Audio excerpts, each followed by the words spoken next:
Hi, and welcome to my Engl1102 podcast. My research question is, how do young adults navigate friendship and community by keeping in touch with their more traditional heritage while also embracing modern culture at college? When thinking of a community to use, there was an obvious answer to me, which was the Chinese Student Association here at Georgia Tech, of which I'm a member. And I'm sitting here with Mitchell, who is also a member, and I'm going to ask him some questions about how he feels as a Chinese American and how CSA has impacted his identity, I suppose. So, firstly, can you tell me some about your Chinese heritage? My parents were the first generation in my family to move to the States. And when they moved here, they started a Chinese restaurant and had me and my brother. When we were born, both of us were taken back to China to spend our childhood there. One, to experience the Chinese childhood and not be too ostracized from the rest of our family, as well as allow my parents to continue working so they have the funds to provide for us as we grow.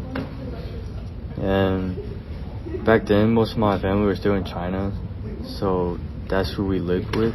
But now most of them are here in the States. Why did your parents choose to move to the States at all? My parents decided to move to America. It might sound cliche, but it was to chase the American dream, because America was definitely one of the top advancing countries in terms of just standard of living and how the country is doing. So when they came here, they were looking for a new start in life and just a better future for my brother and I. How old were they when they came? I believe they were 19 and 20, so relatively young. That's how old you are right now. Yeah.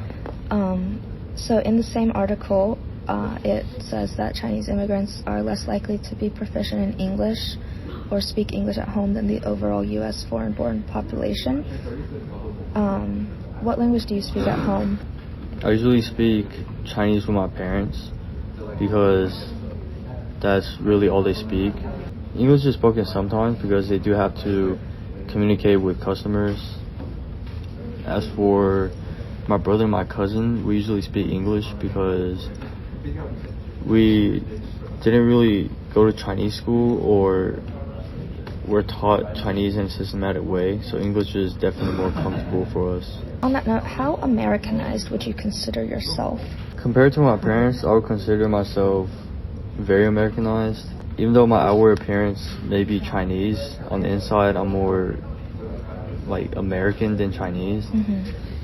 And my parents always joke that I'm so picky with my food. I would rather eat a burger than eat, say, fish or the pork that they cook.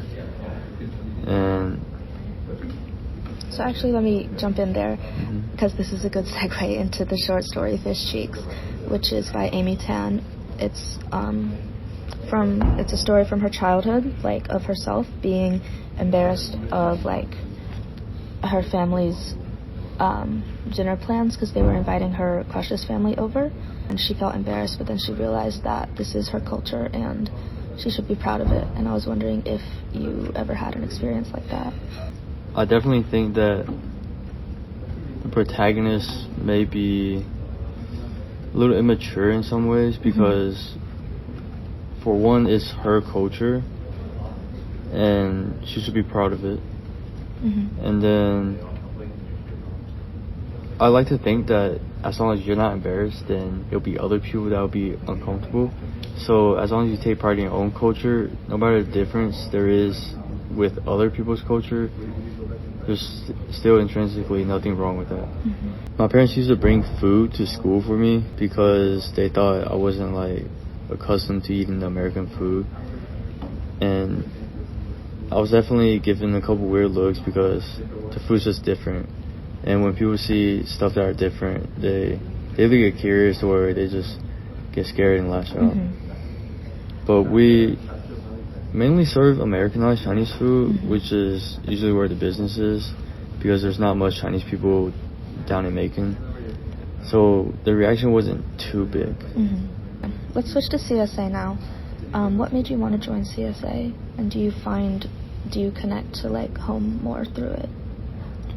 I wanted to join CSA because I feel like growing up, I was losing my connection with my roots because there wasn't much Chinese people, and my parents were always busy running the restaurant, so I just lived an American childhood after I came back to the States. I did start listening to Chinese music and watching like shows and stuff to just learn Chinese and be able to connect with my grandma more, because she doesn't really know what's going on in the States. She's still just using Chinese social media and living as if she was still in China but in a different place. And joining CSA just allowed me to find a group of people that had similar experiences. Like lots of Fujianese people spent their childhood in China, and their parents also run restaurants. So that similar tie really helps create strong bonds. Okay. So what are some ways that CSA, apart from just having the community itself, has like fostered Chinese culture? CSA has hosted many amazing events, such as Lantern Fest in the fall semester, or Lantern Fest this semester in the spring, and Starry Night in the past fall semester. They were hosted to celebrate Mid-Autumn Festival as well as Chinese New Year, which are very important events in Chinese culture. And with the limited resources they had, I feel like they really brought out the authenticity of just like Chinese culture with the food they served and the performances, like lighting the lanterns and the dragon dance. So I feel like CSA definitely does a good job doing that.